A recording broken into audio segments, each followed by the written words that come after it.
The deep seafloor contains huge deposits of cobalt, nickel and copper, there for the taking.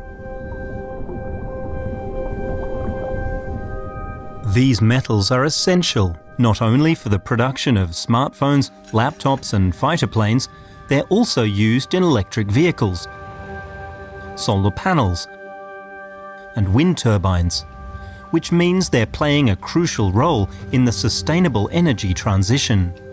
To meet the rising global demand for energy, more of these metals will have to be mined in the next few decades. The geopolitical race for seabed resources is already in full swing. And scientists and activists are sounding the alarm, because extracting these metals will inflict irreparable harm on the environment.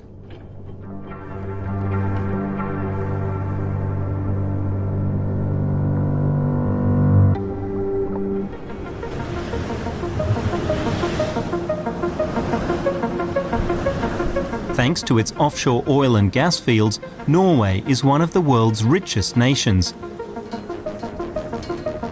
Now the country is turning to new resources, metals in the seabed. Norway has huge reserves of these deep-sea minerals within its territorial waters. It could potentially be the first country in the world to license companies to mine these metals. Walter Sonjes worked for a long time in the oil industry and wants to be first in line. Our most important industry is seeing its top and will decline. But then we also have this fantastic, in my view, possibilities with deep sea minerals that can more stand on the shoulders of the oil and gas industry, use the technology and be a new leg to stand on and have new activity.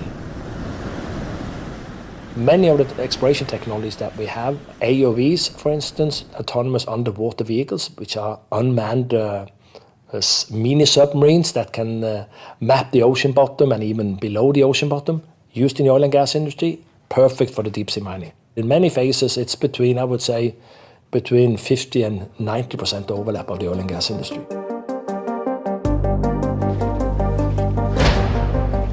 A government agency called the Norwegian Offshore Directorate has been gathering soil samples from the country's oil and gas fields since the 1960s.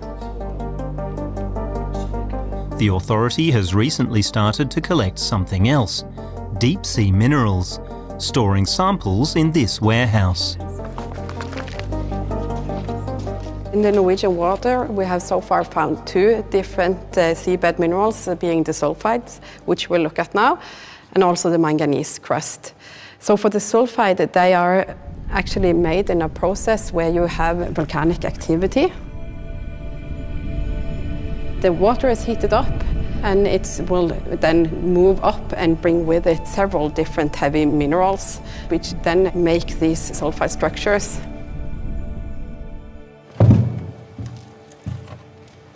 So this has been on the seabed like this, and this is filled with copper.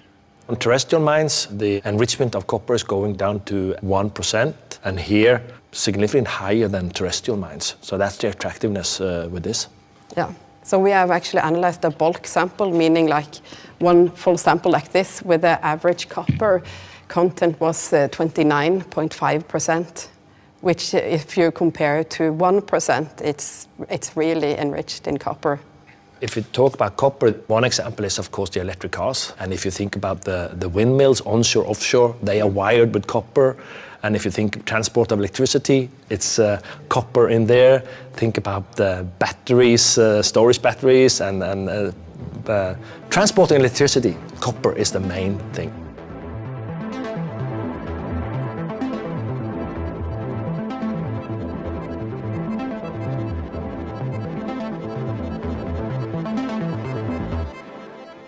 This is the second seabed mineral that we have observed on the Norwegian continental shelf. So this is manganese crust. This is deposited on subsea mountains, and they are precipitated from the seawater right onto the bare rock. And it grows approximately 1 centimeter a year. So we have observed up to 40 centimeters or more You mean million year? Yeah, Yeah. per million year. Yeah, 1 yeah. centimeter per million year. So in 40 million years, you get 40 centimeter thickness of the manganese crust. Yeah, so crust is what we have been focusing on in Norway because it's a polymetallic. You have rare earth minerals, you have scandium, vanadium, titanium, and here is also high cobalt content. So it's 4 to 5 different metals.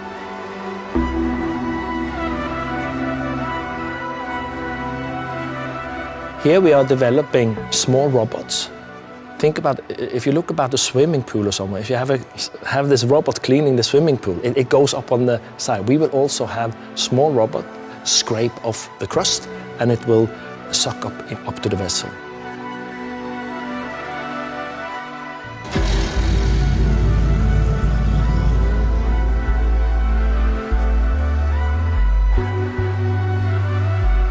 So one vessel can produce around 4,000 tons of cobalt per year. Today, Europe is producing 2,000 tons, mainly from Finland.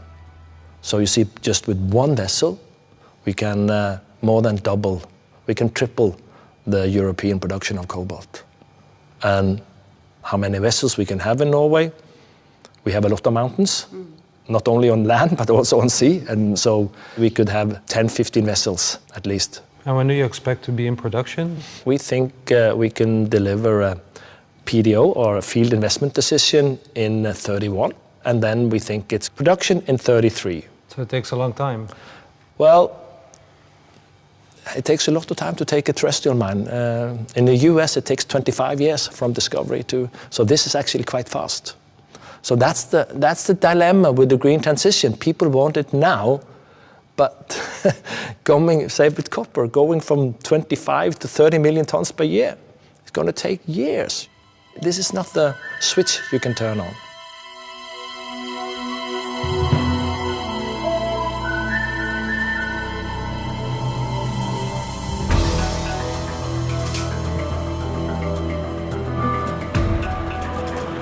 That one is stop deep sea mining, and that one is save. Let's have a look at this one. That one is save the Arctic. Save the Arctic. Let's check in with Sebastian. Can you get him?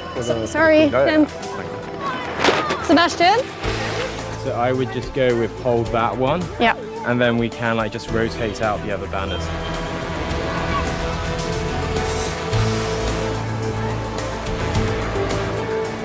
Oh, this is gonna be great.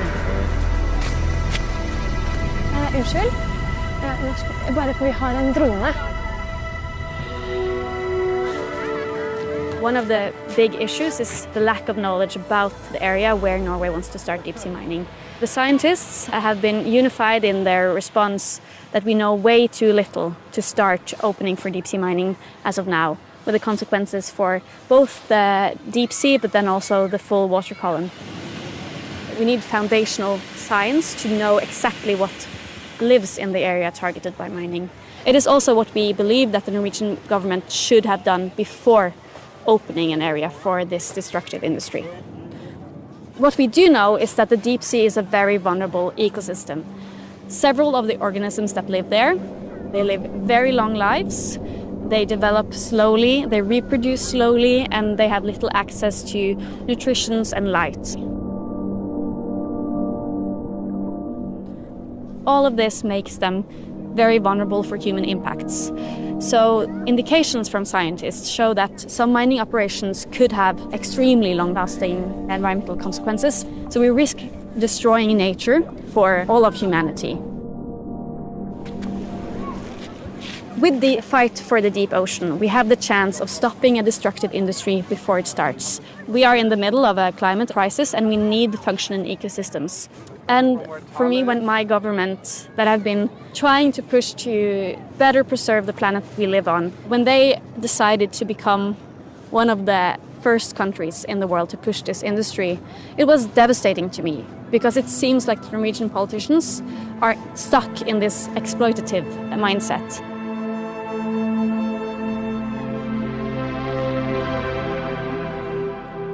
The areas with the biggest deposits of deep-sea minerals are not in territorial waters like Norway's, but in international waters across all the world's oceans.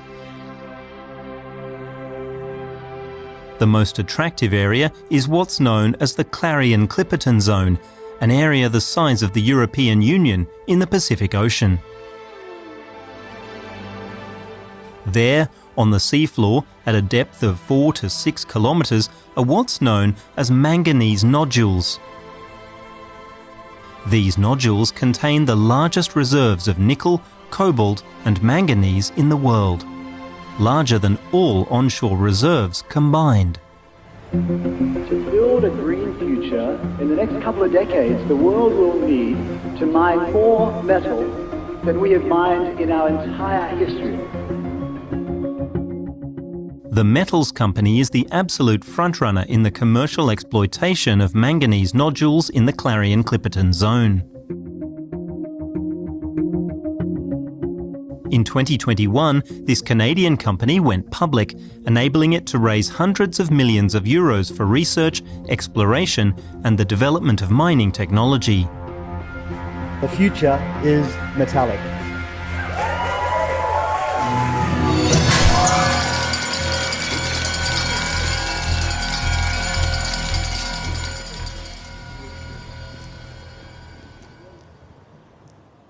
On land, many resources are formed through volcanogenic activity or through leaching over many millions of years. These nodules form by very slow precipitation. So they precipitate the metals that are in the seawater or the sediment. In here you have nickel, copper, cobalt and manganese, plus a lot of rare earths. And we're going to need a lot more of these metals. This 20 billion tons of nodules will be developed. The question is, will it be regulated in the way that it should be regulated?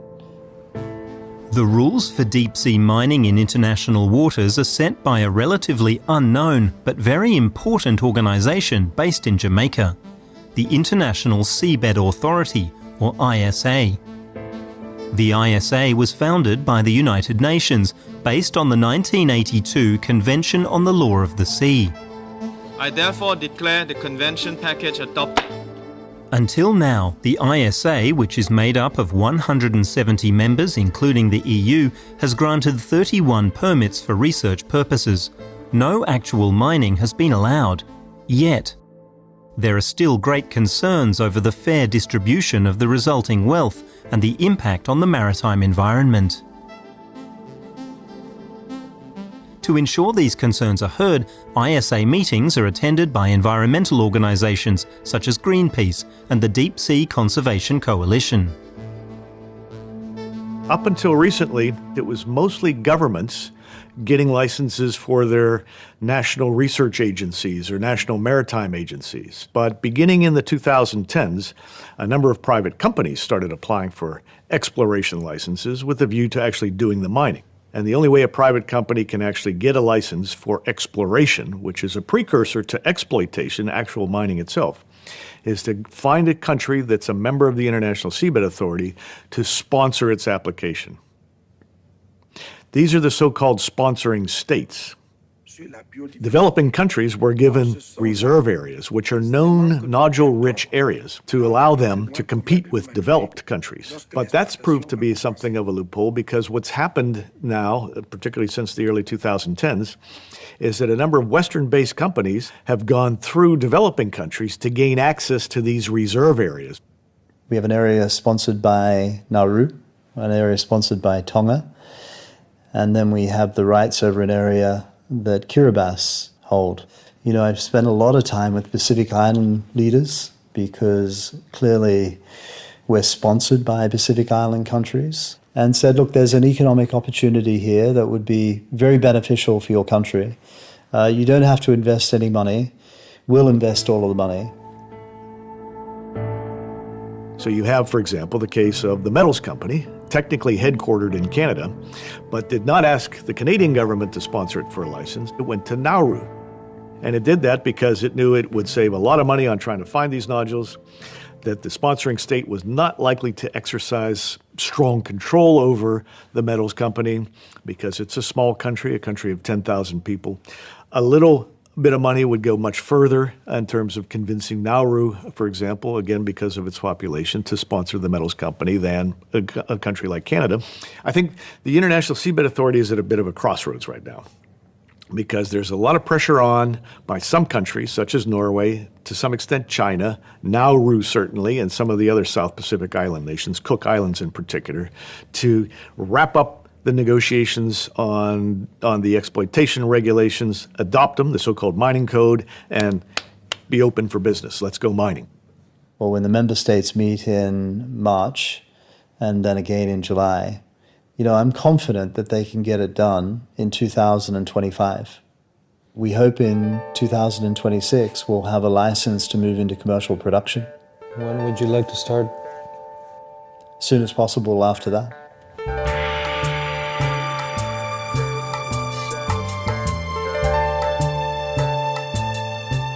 Without doubt, our most important partnership is with Allseas. They have been developing our offshore production system. I'd say the industry wouldn't have made the progress it's made without the collaboration between Allseas and the metals company.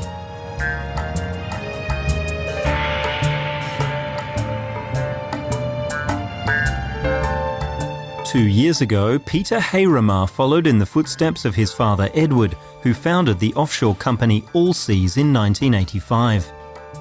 Under his father's leadership, it grew into one of the world's biggest players in the maritime oil and gas industry.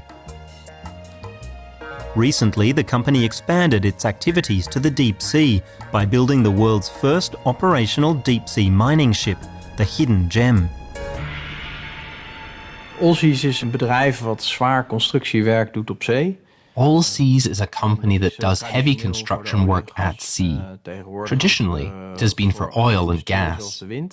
These days, it's for other industries too, such as wind. Allseas' selling point is how we develop our own technologies. We've designed our own ships and always set out to encourage industry progression through our technology. That's how the idea of deep-sea mining came up. It's at extreme depths, deeper than we've ever gone before. It's also conducted in very heavy weather, and we're good at that.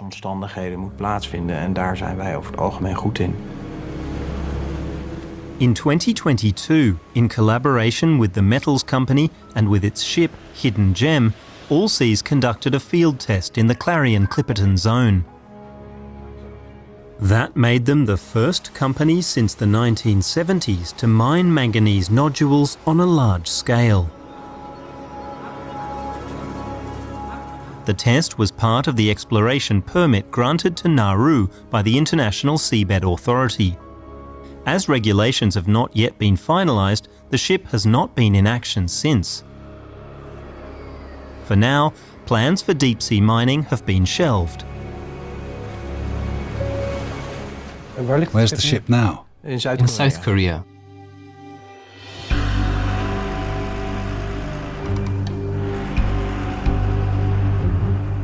The ship isn't active right now. We want to keep running costs low. South Korea is a good place for that. There's a crew on board keeping the ship ready in case the regulation comes through and we can start. Hey!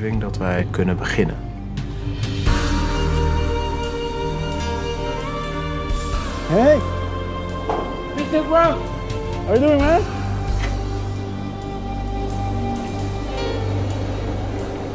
Oh man, I'm afraid of heights. Take basketball veld. Back on the basketball court. Do some dunking.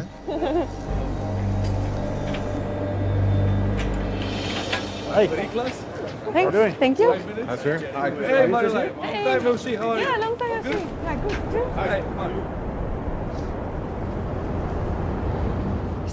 It's been here for 2 years, above water. The paint is peeling a bit. That happens quickly in salty air. Dus dit is de collector die we getest hebben tijdens de This is the collector we tested during the pilot mining test in the Clarion-Clipperton zone. It has to go down 4.3 kilometers to reach the seafloor. That operation takes a while, about 4 to 5 hours. The depth makes it complicated. All the parts, the pumps, the hydraulics still have to work at that depth. Ja, dus dit zijn de nozzles. These are the nozzles that pick up the nodules. Water is spouted along here to create a suction here. So the nodules are sucked into the collector. The height of the nozzle can be adjusted. We tested various distances between the nozzle and the seabed to collect as many nodules as we could while disturbing the seabed as little as possible. De bodem zo min mogelijk verstoren.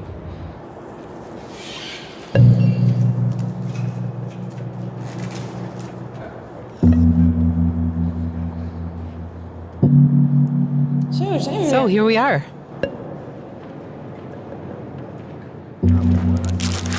More than 3,000 tons were stored in this hold. Did you stand on top when it was full? Yeah. We sure did. A special feeling standing on that mound. Yeah, that was cool.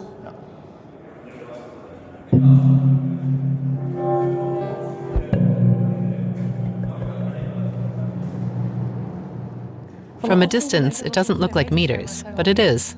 5.5 meters. That's how high it was.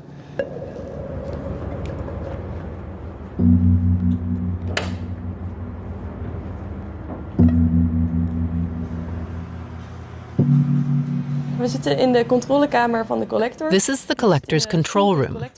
I'm in the operator's chair. It has a joystick and a mouse to operate the collector. Toen de eerste nodules erboven kwamen, we watched this screen to see the first nodules come up. It was a euphoric moment. Een euforisch moment. Ja, nodules. Hier werd geroepen. We were shouting, nodules! Zeg maar. What did you think then? Well, nodules.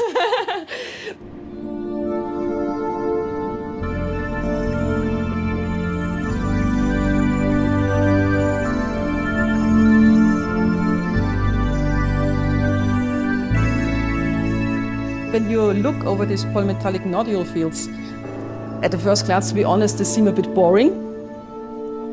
But if you start looking a bit more in detail, you see that every 2 to 3 to 5 meters, there is also an animal on it that you can see easily with your eyes. So there are sponges, there are corals, there are sea urchins and brittle stars and so on. So what I have learned is that there is a lot of different life forms on polymetallic nodule fields. We are still blown away as a scientist by how high the biodiversity is, and we cannot really understand it. And every time we find new species, new life.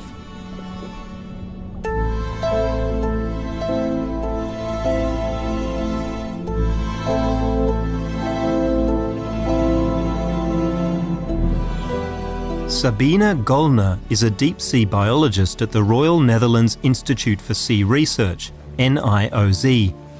She researches the impact of mining on marine life in the deep sea. She examined the effects of a field test by a Belgian deep-sea mining company in the Clarion-Clipperton zone. She's also one of the few people in the world ever to descend to the seabed in a bathyscaphe, a submersible especially designed for deep-sea exploration.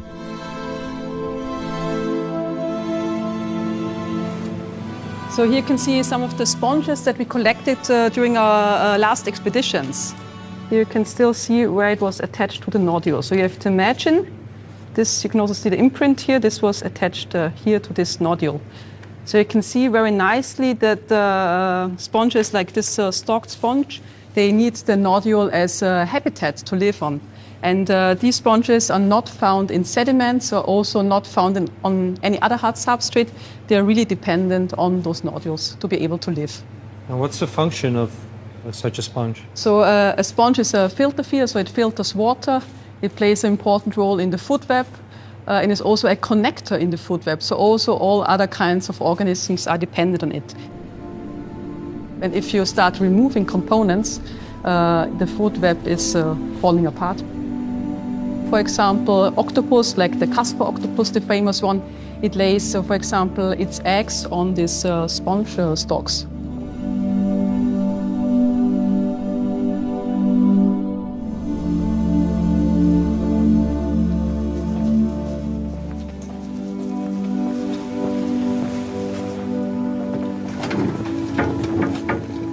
So this is an instrument that was also deployed in Clarion-Clipperton fracture zone and was measuring the plume impact from the collector test. When these nodules are picked up by the mining vehicle, also sediments are removed. And of course, you want to bring only the nodules onto the surface ship. So basically the sediments are ejected by the mining vehicle, and this creates a large plume.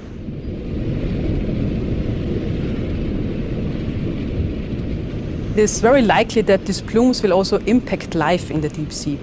And for this you have to know that the waters in the deep sea are crystal clear. So the animals that live there are not adapted to any sedimentation. So basically for animals that, for example, filter feed, like sponges, it means when they want to catch food that they also ingest sediments with it. Also we know that sediment plumes can also be toxic. And animals could also have problems with this toxicity.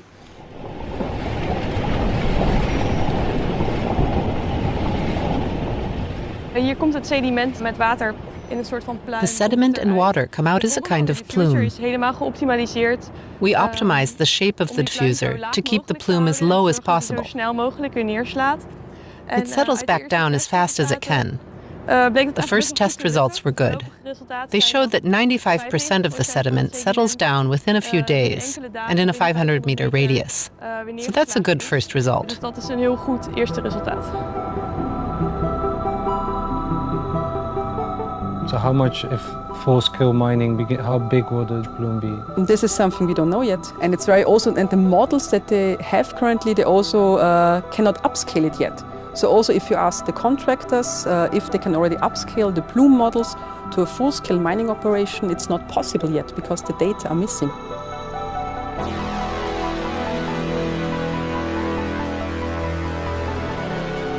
When you study the deep sea, you see a huge diversity of life that seems to us very strange, like aliens.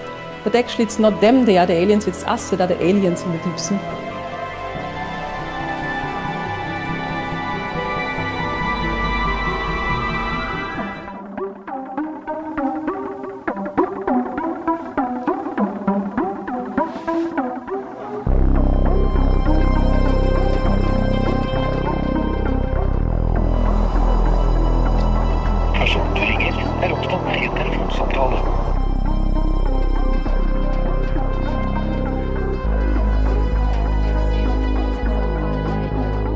Tiger. Tiger, ahead and jam, channel 15. Kia ora, hola, hello. My name is James Heater from Greenpeace, and I have a message for you and for the Metals Company.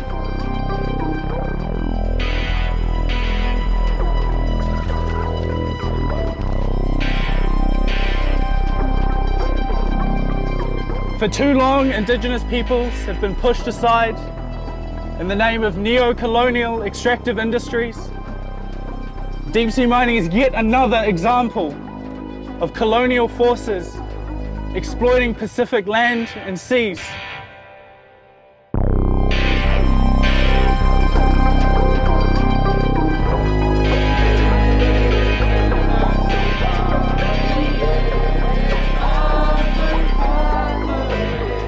Waiho Papamoana, leave the seabed alone.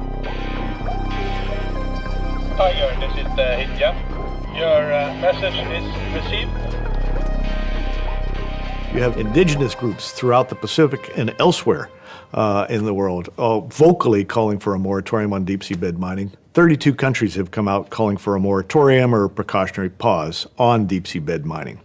You have companies like Google, Apple, Microsoft, Salesforce that are all saying we will keep deep sea metals out of our supply chain and or we support a moratorium on deep sea bed mining.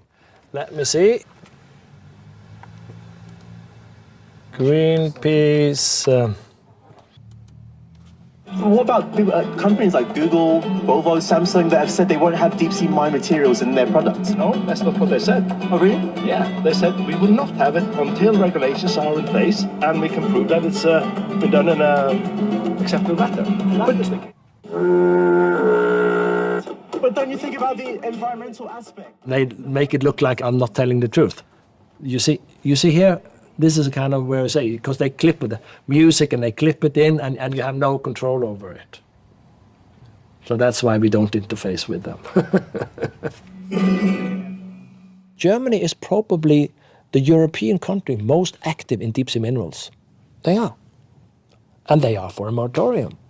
Yeah, but it's only France that has said a ban. But then I would say, well, what are really France saying? And then you could ask France, well, where are you getting your nickel from? And do you know where France is getting it? That is in New Caledonia. New Caledonia looks terrible. It's an extremely good example point, not in my backyard, others' backyard, but by the way, we own that country anyway.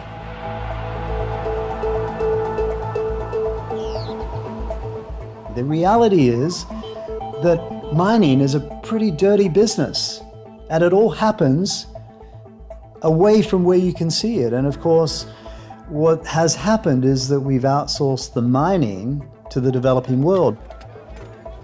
But when you do that, you're also outsourcing the regulatory oversight.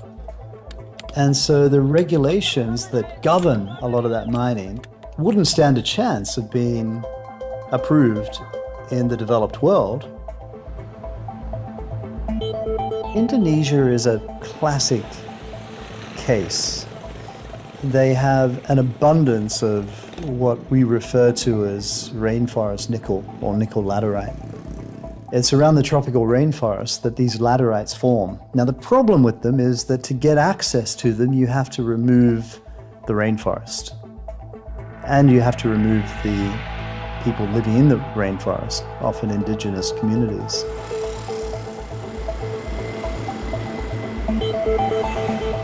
I think the green transition is portrayed as very clean. If you think about, just look at the car commercials now.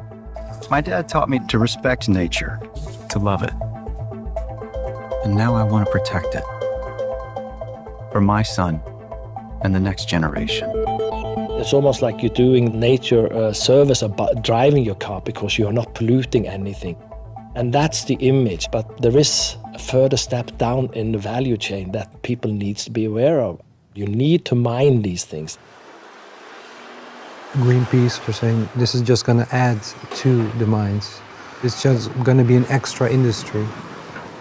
Deep sea mining will not replace existing mines. And that is not an argument to say we shouldn't do deep sea mining, because we need more new mines. The old mines will go on because you have done the investment, but in the end they will be not economically, so they will close down, and then you will have new mines. And then the question is, where should the new mines come from? And there we see that deep sea mining is an alternative. Mining is never sustainable, no matter where you are. It's not sustainable in the deep sea, it's not sustainable on land. A rainforest needs probably 10,000 of years to recover, so also long time scales. But when you compare this, for example, to polymetallic nodules, you would create an impact and a change in the environment for millions of years, because this is the rate of nodule formation. No mining is going to be sustainable. It's not a renewable resource. So we cannot ever find a way to mine minerals that will regenerate themselves. What we need to do is use the minerals that we have already extracted through several circular measures, looking at both recycling, on battery technology, but then also looking at how we consume. And as a Norwegian, I mean, we are among the top polluters in the world. We consume so much electronics, so much textiles, so much resources that we have too little of, generating both a lot of emissions, a lot of impacts on nature, and then a lot of waste. And that will also be a part of the green transition, is consuming less. You even managed to solve that. You even managed to fix it? Yeah. It looks amazing now.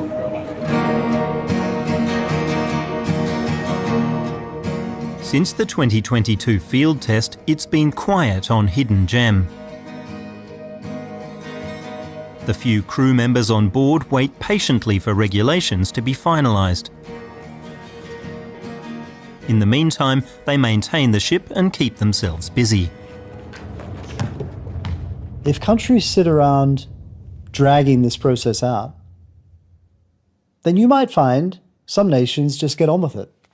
And the USA is one nation that might just get on with it. You could imagine my application could go to the USA regulator, not to the ISA. How?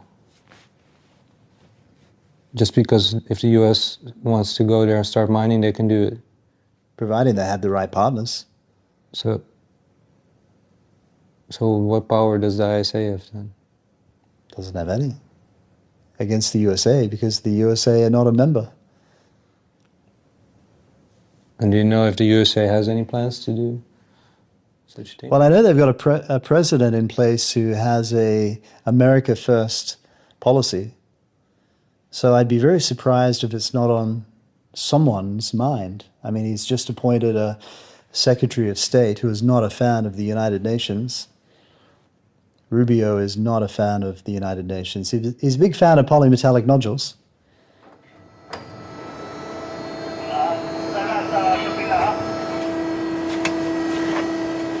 The metals company would like to start as soon as possible. Does Allseas want to start as soon as possible? I don't know. It's just my guess, but I'm sensing some hesitation on the part of Allseas. Not just hesitation, but just a reality check. And this is something that the other private companies have already gone through. One of the biggest advocates for deep seabed mining was Lockheed Martin, the military industrial company in the US. The UK sponsored their application for a mining license with the ISA in the early 2010s. They couldn't get the United States to do it because the United States is not a member of the International Seabed Authority. In 2023, they pulled out. No fanfare, no press release, no nothing. They sold off their subsidiary in the UK that actually had the license to a company called Loki in Norway that got ownership of what's called UK Seabed Resources, which at the time was a subsidiary of Lockheed Martin. So that was the biggest company that was interested in doing the nodule mining. Lockheed did not give a reason as to why they pulled out.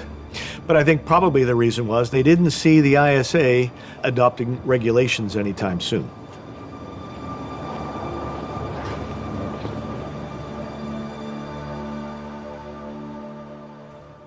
Wij zien ook wel dat op dit moment heel veel mensen... We know that a lot of people are waiting to see what will happen next. It's understandable behavior. We're in a bit deeper already, so for us it makes sense to hang in there. Meer reden om nog even aan te houden. May I ask how much you invested? It comes to hundreds of millions. And you have licenses yourself? Ja, dat klopt. Wij hebben zelf Yes, we have a license with Jamaica as our sponsor state. It's called Blue Minerals. En dat hebben we een We bought it a number of years ago. hebben die gekocht. Why? In some cases, our ships are already in the metals company area for research. In het gebied van de metals. So the advantage for us is, while we're there, we can do some tests. Kan je allerlei testen doen. You also invest in the metals company? Yes, when they had their stock market flotation, we came on board too. We're one of the major shareholders. We have almost 20%. So without Allseas, the metals company doesn't have much? No, except if they found another offshore partner who is just as good. But there aren't any. Not that many, no. Could we say that you're the biggest or the most important player in the deep-sea mining industry? I'd say we are at the moment.